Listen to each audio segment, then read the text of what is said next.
Wow. What a welcome. Hi everyone, and welcome to Melbourne City Reads, featuring André Dao and his debut novel Anam. This event is presented by the Wheeler Centre and generously supported by George and Rosa Morstein.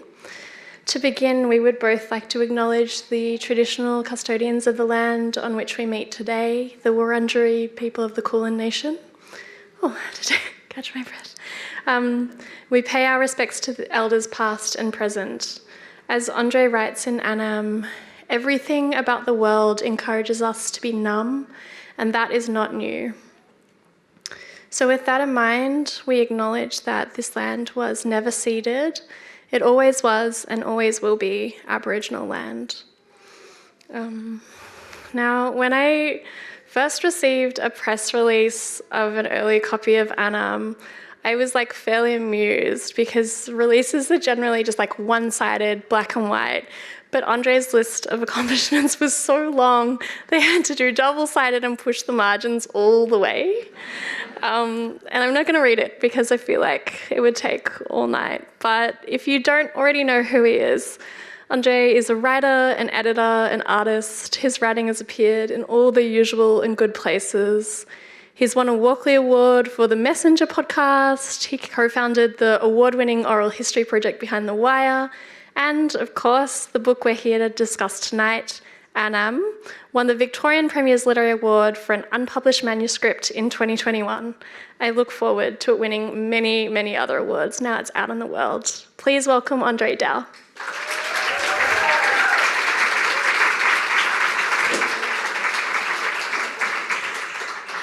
Hey. Hello.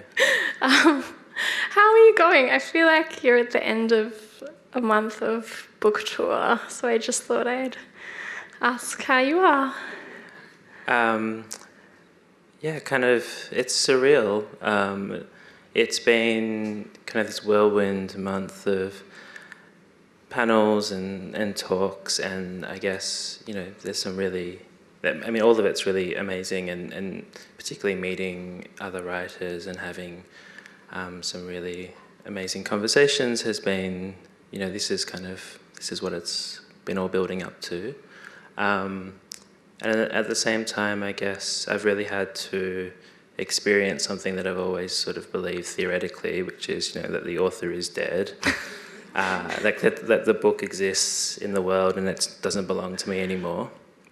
And I guess every time I meet a reader and they respond to the book and they connect it to their own family histories, which is happening very often, or they see something in it that I hadn't myself seen, I kind of reminded of how real that sort of pat phrase that the book doesn't belong to the author really is. And it actually feels quite, as I said, surreal, but also exciting because it's not mine anymore.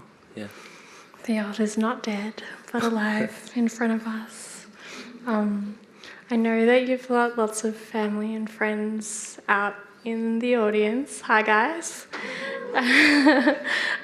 So I won't ask you what they've thought about this piece of autofiction, but I was wondering how you felt about giving it to them.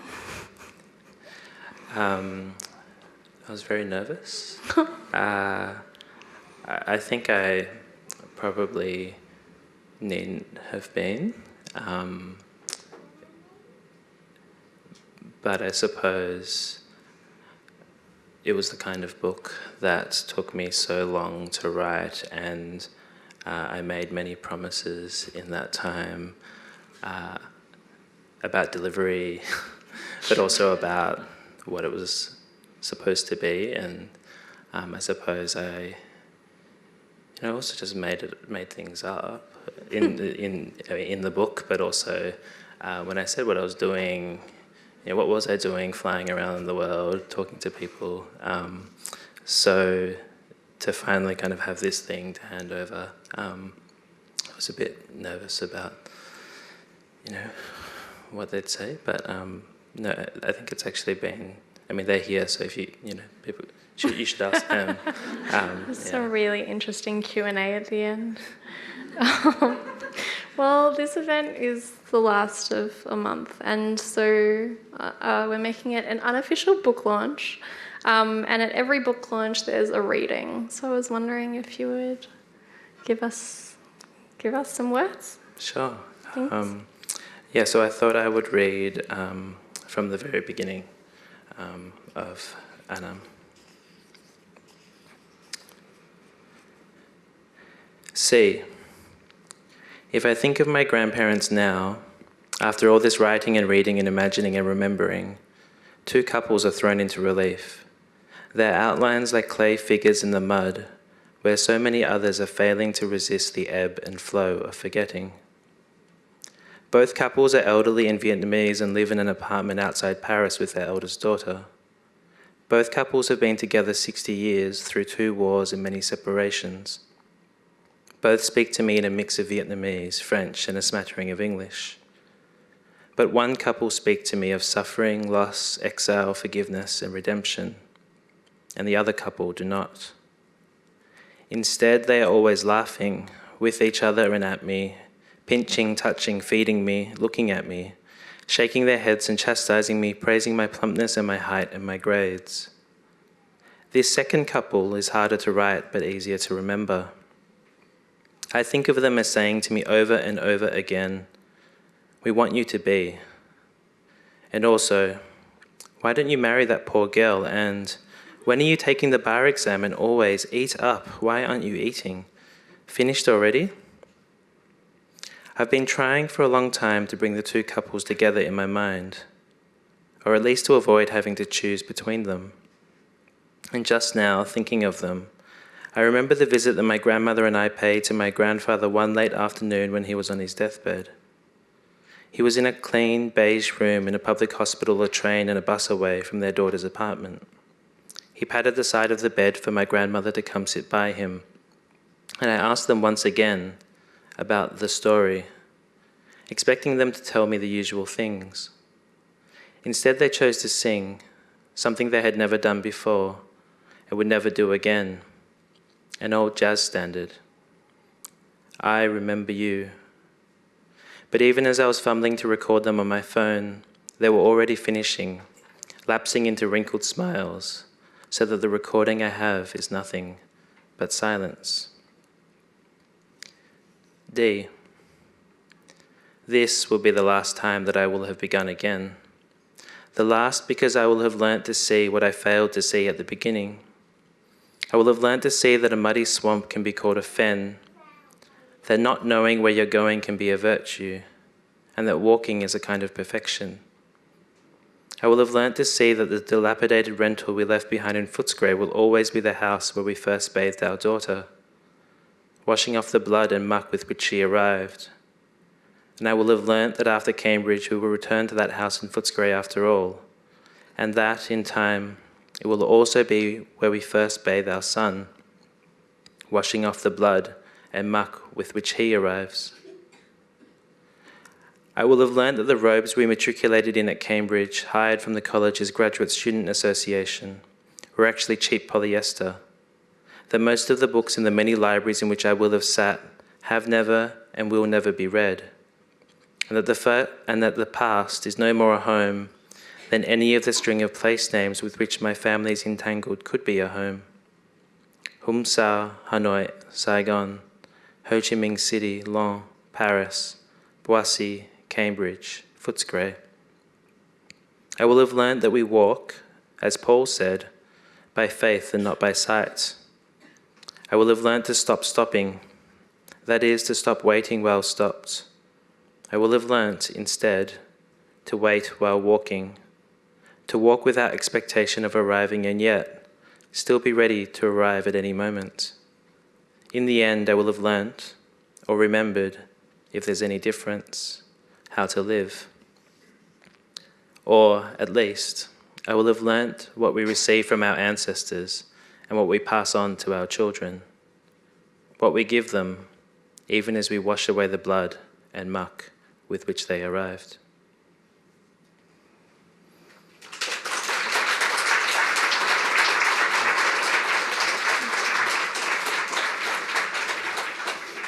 Thank you. I am curious, at what point in the process of writing the book did you write that part? Because I know it's at the beginning, but it feels so much as if it's at the end at the same time.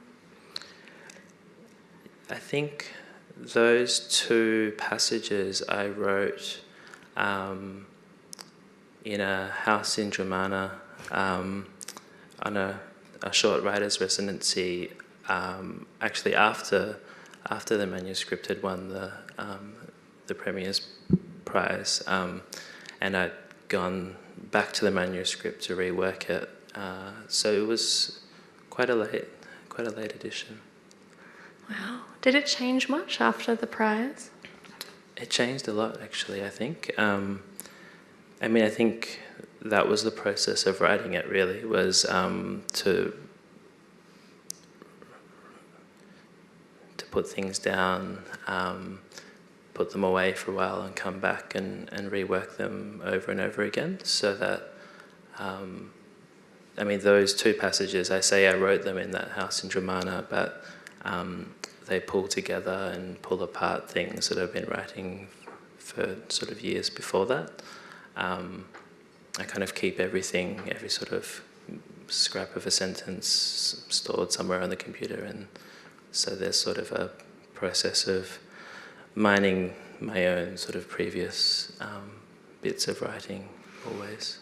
I feel like in the essay that we published, is it you say that you've written essays and short stories, and there's been an unpublished memoir and an abysmal Orientalist novel.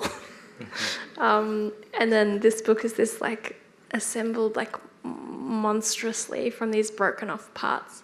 And I so much want to get to this idea of autofiction, but I feel like we need to start at the very beginning, because I know this took you 12 years? Yeah.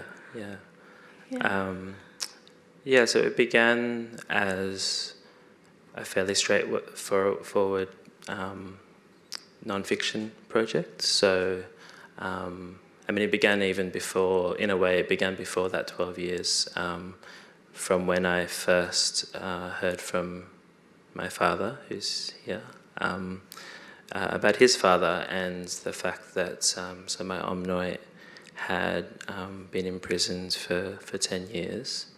And from that point of learning that sort of tiny sliver of a story, I had for a long time imagined that I would write about it. But I think for a long time I imagined that I would write about it in a sort of non-fiction mode. For lots of different reasons that didn't work. I think that maybe the most honest reason is that I wasn't capable of writing something that could have that particular kind of label of truth to it. I couldn't. I realized that I was. Whether it was, my own capacity, but also the way in which that story exceeded really any attempt to represent it, I think.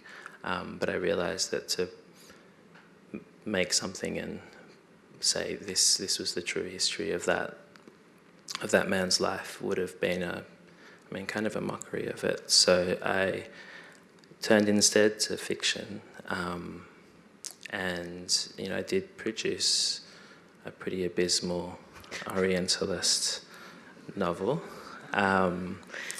and we all have my partner Catherine to thank for the fact that doesn't exist in the world.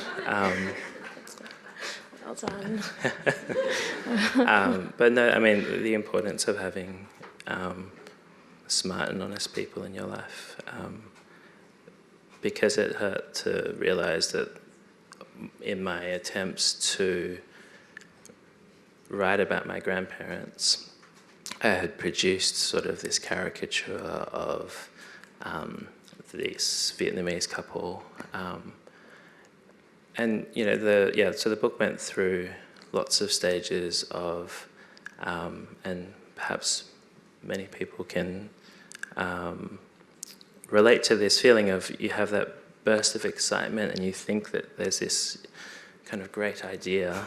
And so, some of the different great ideas was, it's a love story, no, it's a spy novel, no, it's gonna be, Maggie Nelson, but Vietnamese. I'd read it.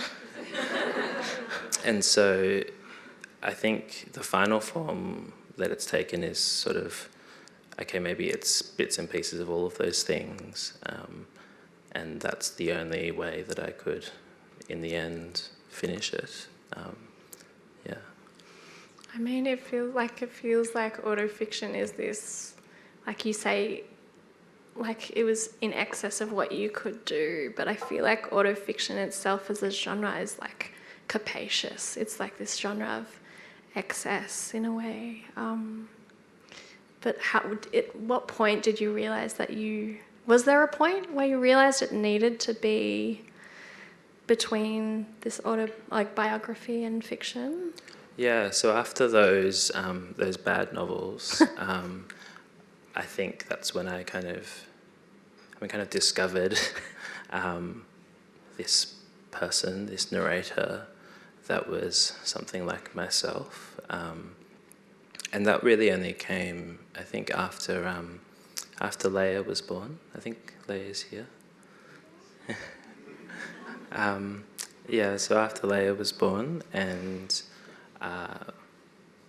we were preparing to go to Cambridge, and had a lot of time late in the night, very tired and worn out, and but also full of these new strange sort of feelings of love and responsibility that I guess I was becoming a new person, because I had become a father, and this new person that I didn't really understand or know, or didn't know what to do with this sense of responsibility and so on. And one of the ways that I make sense of things is to write about them. And so I guess for the first time I felt like I needed to write about myself in order to understand myself. And that was sort of separate to the project about my grandparents, until I realised that it wasn't at all separate, that of course those two things ran together. And so it was really once we got to Cambridge that I decided to try and revive this project about my grandparents, but to do it through this sort of daily practice, I suppose, of writing about them, but also writing about whatever was happening to me each day. I guess a kind of trying to find out who this André person is. And then, and this is sort of a glib idea of what autofiction is, I suppose, but, I did that, and then at the end, just Control F, delete André from it all, Oh, man. There's this autofiction critic, Isabel Grell, where is it? She writes that, like, autofictive writers, they double themselves up in the hope for a truth that can only flow from the emotions in order to keep a trace and a memory within themselves and within us. And I was thinking about it because it's like it's both you and it's not. And I was wondering, is it a kind of doubling? I know double has like Dostoevskian connotations, but I mean, Control F. No, so after the manuscript was entirely finished, and I came across a quote by Antonio Gramsci, in which he says something like, he relates the only possibility of freedom or agency to sort of understanding all the different forces that have contributed to creating us, because so obviously we're not kind of this liberal autonomous individual who's completely free to choose who you are. Like, that's sort of a fantasy, but the best you can do, seeing as we are created by all of these forces, is to, in his words, create an inventory of the traces that have have marked us. And I suppose the need to create some kind of a double. So this is retrospectively, I didn't have this in mind when I was doing it, but I'm thinking now, like, okay, this narrator is kind of this archive of all of the different things that have gone into making me, right? And that, and it was also a way to play around with that, to see, okay, to what extent was I formed by the stories that I heard from my grandparents, but also to what extent was me, reading a whole bunch of F. Scott Fitzgerald in year 12, or me, turning to sort of epic Vietnamese poetry in this, during the writing of Anam, and also to what extent am I formed by like a legacy of French colonialism, which I only really have come to understand in the process of researching this, and yet, in lots of ways has little connection to me, but I'm kind of making that connection as I researched and wrote about it. So yeah, I guess that's how I'm coming to understand what that narrator is for me, as this way of teasing out those sorts of different connections, and in the process making some discoveries, I suppose. And so sometimes things that are written, that the narrator is thinking, that thought becomes this kind of form of my own thought that it was not before, and sometimes it's not, and that's also interesting, and that's also a bit fun for me, because I know where those points are in the book, and possibly no one else does. Yeah. It's peeling away from the character that is you and not you. I just want to return. You said you had a practice, like a writing process at Cambridge. There's this bit which I loved, which is when the narrator says, like, he admits that he yearns to read philosophy, but he can't commit to uselessness. So he reads law during the day and Derrida at night. And I was wondering what your commitment to uselessness looks like, and what kind of processes you kind of use to achieve that commitment, maybe. Yeah, it's still something that I'm figuring out for myself, in a way of, I don't feel that a novel, in some ways, I feel like a novel is the most frivolous thing that you can make, and I think I try and stand by that, but also there's something about, once you accept that and acknowledge that, then I think there is something interesting that you can still do with something as frivolous as a novel. In terms of, that particular juxtaposition between reading law during the day and reading Derrida at night, I suppose that's a point of difference for me between narrator and me, in that I've been trying to actually bring those things together more, the uselessness and the supposedly useful things like law, and trying to blur those lines. Yeah, I feel like they really rub up against each other in Anam. I have a very silly question. Well, not so silly. I was reading it and I couldn't figure out why the book felt so familiar to me.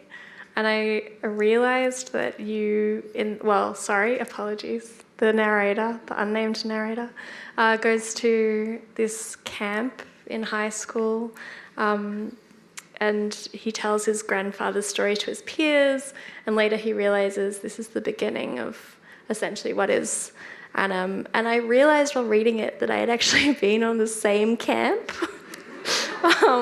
And what's more is I ended up becoming like good friends with your brother, Pierre. Hey, Pierre. So I'd just like to ask, on behalf of Pierre and fans of Pierre, where the hell is Pierre in this book? No. More seriously, my question is more, what was the decision-making process behind excluding Pierre?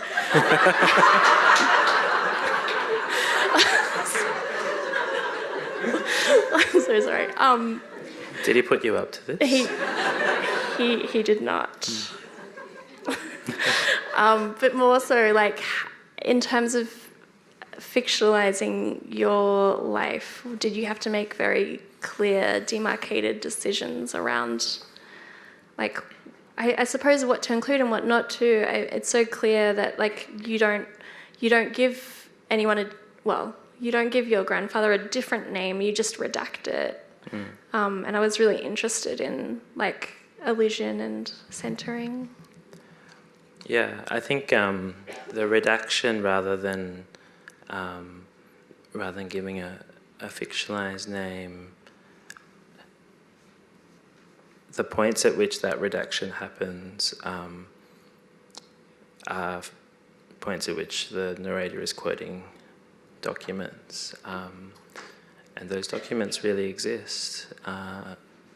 Sometimes slightly changed, but they currently sit in a shoebox under my desk, at home. So I guess throughout the process, I had this very unthought out sort of feeling my way through the dark of what am I doing with all of this history and these documents, and not only people's stories but my own family stories. Like, what the hell am I doing? How am I going to pull this together and do it in a way that won't be completely sort of shameful and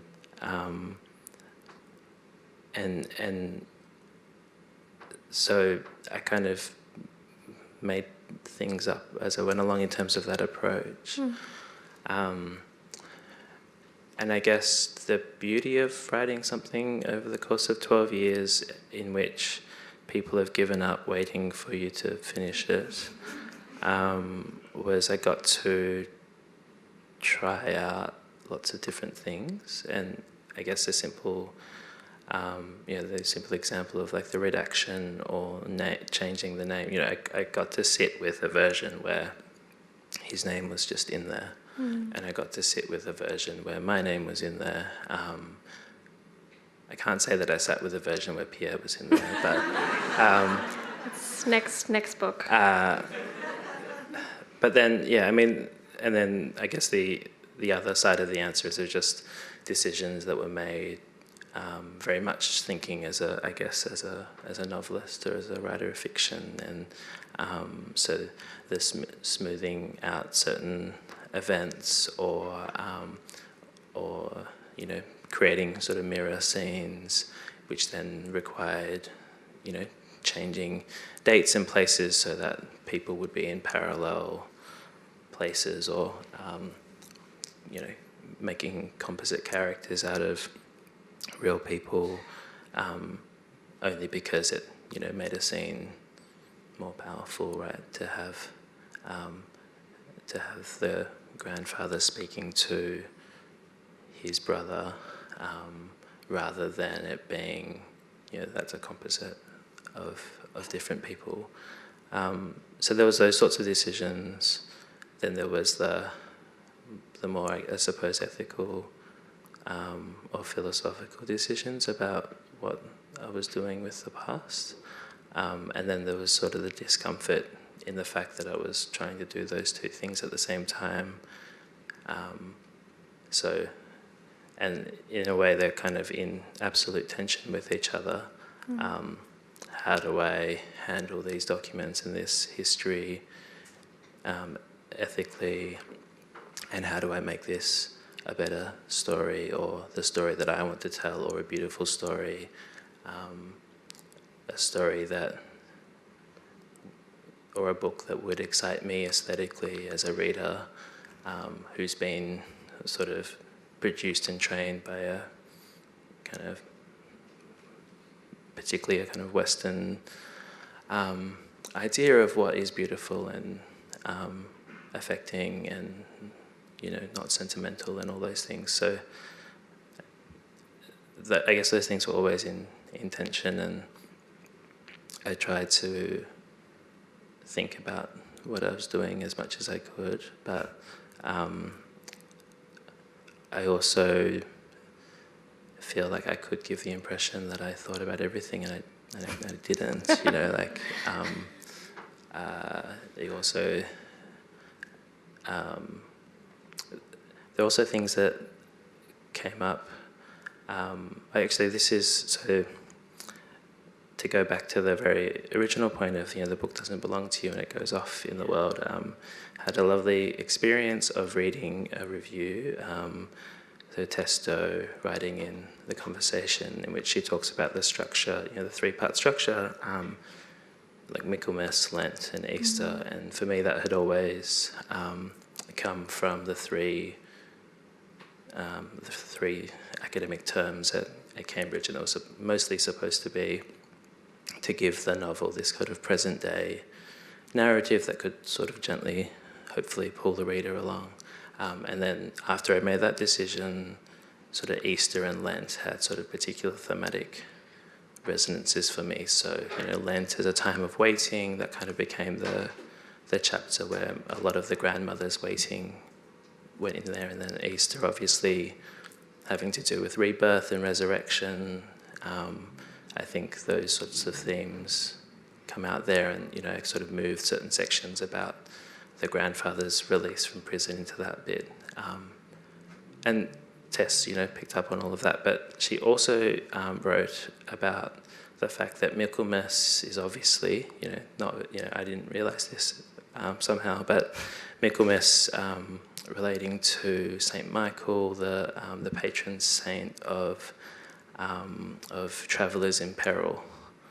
And she's, you know, she writes about the fact that, you know, obviously in this chapter he explores his grandfather's sort of perilous journey. And I read that going, oh, of course, yes, that's absolutely what I was doing. But and I was thinking about, you know, then I was thinking about that today before this talk, and I was thinking, you know, so on the one, absolutely, that is just a discovery that can only happen through someone else reading your work. And, you know, Tess, in lots of ways, this is really ideal reader for this book, and I love the fact that I discovered something new. And then also I was thinking, but, you know, maybe there was something already in Michaelmas, and perhaps there was something in St. Michael that I do remember, like this figure, this sense of, because when I think St. Michael, I think an angel with a huge flaming sword. Which is right, like that is the figure. So perhaps there was something there. So maybe I can take a little credit, but no. I think that was really just one example of the way the text sort of exceeded my own conscious intentions. I mean, it ties perfectly with the idea of Anam, or, well, anamnesis, the idea that all knowledge, everything we know or could know, is just a matter of remembering as you write. So maybe we should talk about Anam as an idea and a place, and the Anamite, if you feel like expanding. Yeah, I suppose the concept of Anam came to me out of me trying to make sense of a trip to Hanoi that I took early on in the process of writing, when I still thought it was a work of nonfiction. And while I was in Hanoi, I met some of my grandfather's family, the family who had not only stayed behind but been, kind of active members of the sort of Communist Party,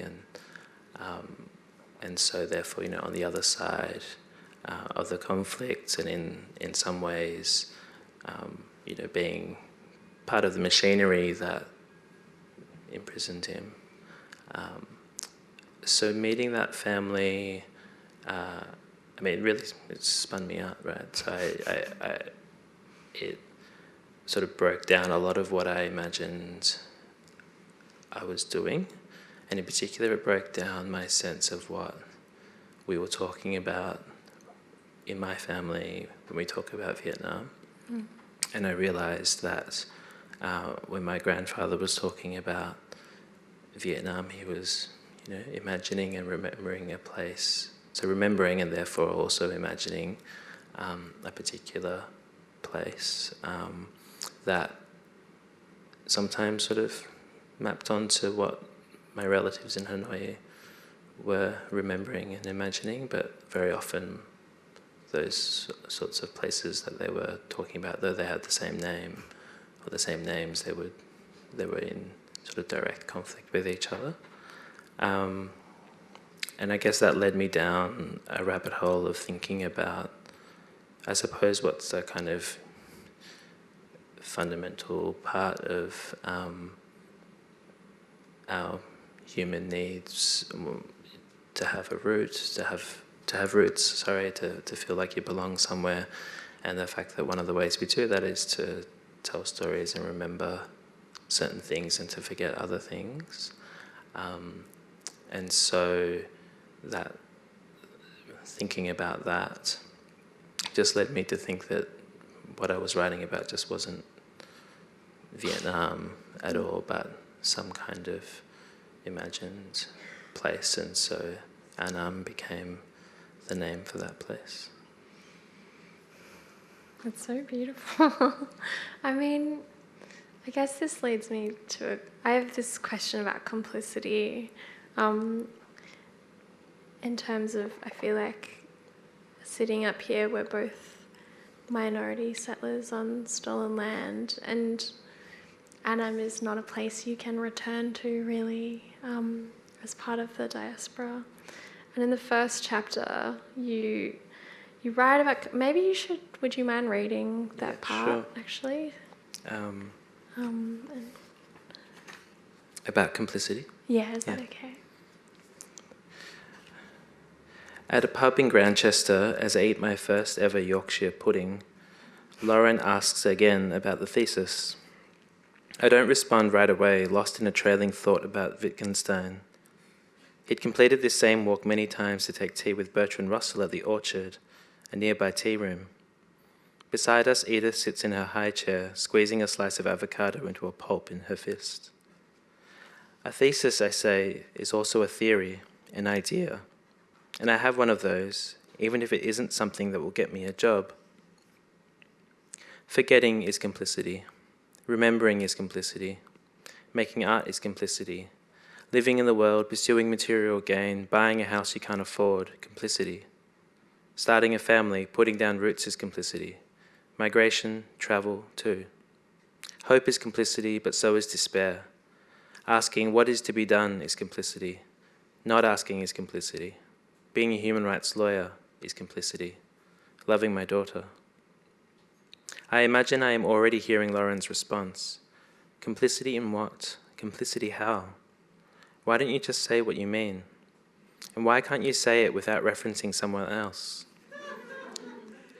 But instead she says, then what are we doing here? Oh my gosh, every time.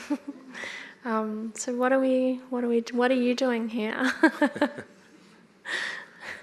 I was thinking about this after some of our pre-talk chats, and just yesterday actually someone reminded me of a line from Evelyn Araluen, which I won't be able to remember properly now, but essentially that billabongs and other tropes of Australiana might be enough to create native-born men. And so I guess this sense that a certain kind of remembering and storytelling authorises and produces the settler colonial state. And I was thinking about that in relation to our status, right, as minority people here, also from sort of refugee backgrounds, and I suppose for a long time I imagined that status absolved me of any complicity in the stealing of this land. And partly that was because I think growing up I took literally the terms of that debate, which was often about an idea of white Australia and then a black Australia. And I kind of conveniently found myself to not be, in that sense, convenient of not being in that debate and therefore not complicit. So neither fully, so in a way I was thinking about that in relation to the Araluen line and thinking, okay, is there something about our experience of not belonging? And I think most people of colour growing up here can draw on a whole well of experiences of not belonging, but a way in which those stories and that particular kind of remembering licenses our sort of self-interested absolution by saying, well, if I don't really belong to white Australia, I can't be held responsible for what's been done in the name of white Australia. And of course, that's, I think, a really dangerous and self-serving idea. And I think it's something that Anam only touches, I think, lightly on that, at least in the text, but I think it was in the back of my mind throughout the writing of it, or at least once I made that connection or that realization that that the experiences of not belonging didn't absolve me of complicity, then that added yet another layer of worry, I guess, about what it was I was doing in crafting these stories and remembering in certain ways, and I guess one of the central ideas in the book being about the ways that acts of belonging, the things we do in order to create that sense of belonging, which we need to do in order to live, are always exclusionary. You can do that in better or worse ways, but certainly to do it in a better way begins with some acknowledgement of that central dynamic of exclusion. So, yeah. Thank you. I just have a section on my sheet that's just home and has 3 different quotes underneath it, and I didn't write a question. But there's this quote, there's this line where you say, "What good is an ancestor if they can't leave you a homeland?" And I feel like Anam is just looping and looping towards that while also thinking about complicity in a way. I suppose it's also a question about instrumentalizing your ancestors, which is the kind of, well, what's the point of remembering what happened to my grandfather or my grandmother and my family. One way to instrumentalize that would be to do that remembering in order to, literally I've done this, was to remember them in a certain kind of easy way, to gain some kind of cultural capital, especially in, say, a human rights organisation. You can do it. It's possible, but it's not. It doesn't feel like it's what one should do. So I think, yeah, that's that worry, right? Of like what. If you flip that and think, is there a point to your ancestors if they can't give you a homeland, if they can't give you something? Do you still owe them something? Yeah. I feel like you refuse that ease, like you refuse the easiness. I don't think we have time to go into it, but I really wanted to talk about the Crowned Mountain, where you're like thinking, for context, André includes a book within a book and thinks about what Anam could have been, which is a book called Crowned Mountain, written by a white author living in New York. And I just feel like you're trying to make sure that this book is not an empathy machine. It's something else entirely, and if it doesn't resolve, that kind of has to be okay. Yeah, and I guess the story behind the Crown Mountain, I mean, so I guess for me it kind of encapsulates why this it's not a simple answer to this problem either, in that the author I had in mind was Robert Olin Butler, and so the quotes about the Crown Mountain are quotes taken from the back cover of his book. And one of those lines is that the author achieves his daring mission or something like that of humanizing the Vietnamese. And the thing is, I love that book. I think it's a really good book in some ways, right? Certainly when I first read it, and I learned something about, I thought I learned something about the Vietnamese diaspora experience in America, which I didn't know anything about when I first picked up that book. I think it's very well crafted and so on. So, and at the same time, that reaction, and that quote about that book that was like a red rag to me, it's just so, still so angry about that idea that this book, written by Robert Olin Butler, and that the Vietnamese were in need of full humanization and so on. So I guess that kind of tension between my admiration in some ways of this aesthetic object and then my deep unease with like the uses that it was being put to, and then also that kind of, and then what do I do about that when I'm trying to write something myself? And I guess there's another part where I kind of respond to that righteous anger about Robert Olin Butler too, where, in some ways I'm doing this. I'm not entirely not doing what he did, if they're using many negatives there, but I wasn't imprisoned in Chihua prison for 10 years. I'm writing about something that I can't possibly understand, a story that doesn't belong to me.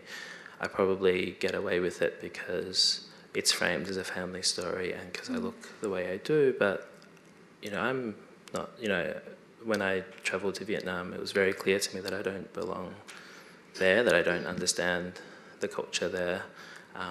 So, I'm writing across sort of chasms of misunderstanding and ignorance too. So it's, and I guess this is why hopefully people like the character of Lauren, is that she punctures the narrator's pompous righteousness as well, because she's so good. Yeah. I love her. We don't speak enough about Lauren. It's coming. I'm like, we don't have enough time for my 100 questions. I guess I have one last one, really. Is this book, it loops and it returns and it comes back and back again. I was just wondering, for my own selfish interest, is there a book or a piece of art or a writer that you yourself return to?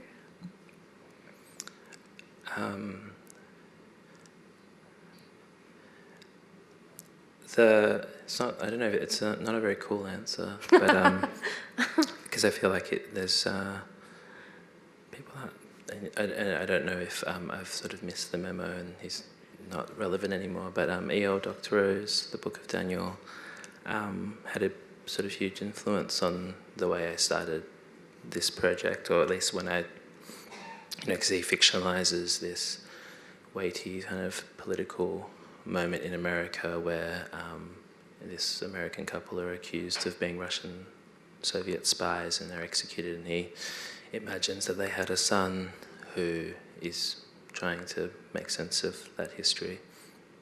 And so that sort of conceit and structure fed directly into me creating this narrator who's trying to make sense of this kind of weighty, traumatic past.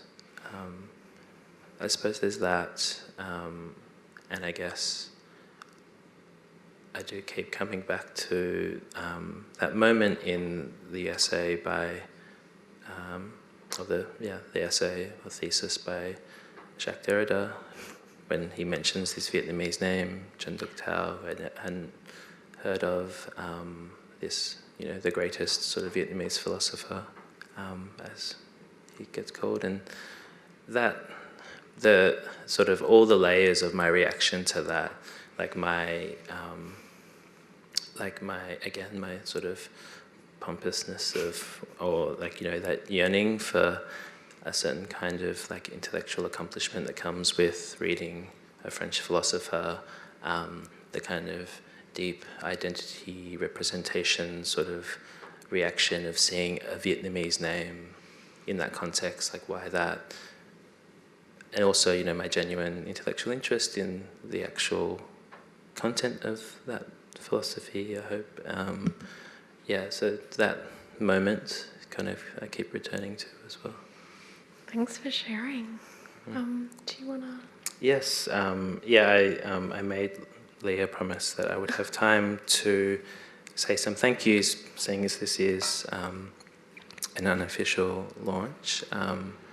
Thank you, Leah. It was I was been looking forward to speaking with you tonight for this whole month. I was like, this would be a chance for me to finally say everything that I can't say elsewhere. I also I'll try and keep my thank yous brief and sort of limit it to the people that I hope are in the room. So thank you to early and not so early readers of the manuscript, so Michael Green and Eleanor Savage, Rebecca Harkins-Cross and Nam Lee. Thank you to Maria Tamarkin and Danish Sheikh for wise counsel and for reparative walks, respectively. Thank you to my agent, Claire Forster, who came to the project at this sort of pivotal point and you've been this amazing sounding board and champion for this novel. Thank you to my publisher, Meredith Kerno, and to my editor, Yo-Yo Jacob, for your incredible shepherding and care and generosity in bringing this book to the world. And thank you to Bella and everyone else at Penguin Random House for putting it out into the world. To my aunt, Goody, thank you for your love and support. To Pierre and Damien, there's another brother. Oh no. Thank you for sharing everything that we've shared. Everything in this book belongs to you as much as it belongs to me. To Catherine, my first and best and sharpest reader, thank you for inspiring everyone's favourite character in this book, and for your arrows of longing for the other shore, which have made me and the book better than I could have imagined. I love you so much. Leah and Louis, who is still here, still awake. You're the two best things that have happened to me. Thank you for everything. And thank you for everything you are, and I hope one day you'll be interested to read this book. And so finally to my parents, Min and T Dao, for all that I spent 12 years on this book and all the words that are in there, I don't think that any of the words in this book can say everything that I want to say to you. So instead, I'll try and keep it simple. Thank you. Cảm ơn bố, cảm ơn mẹ.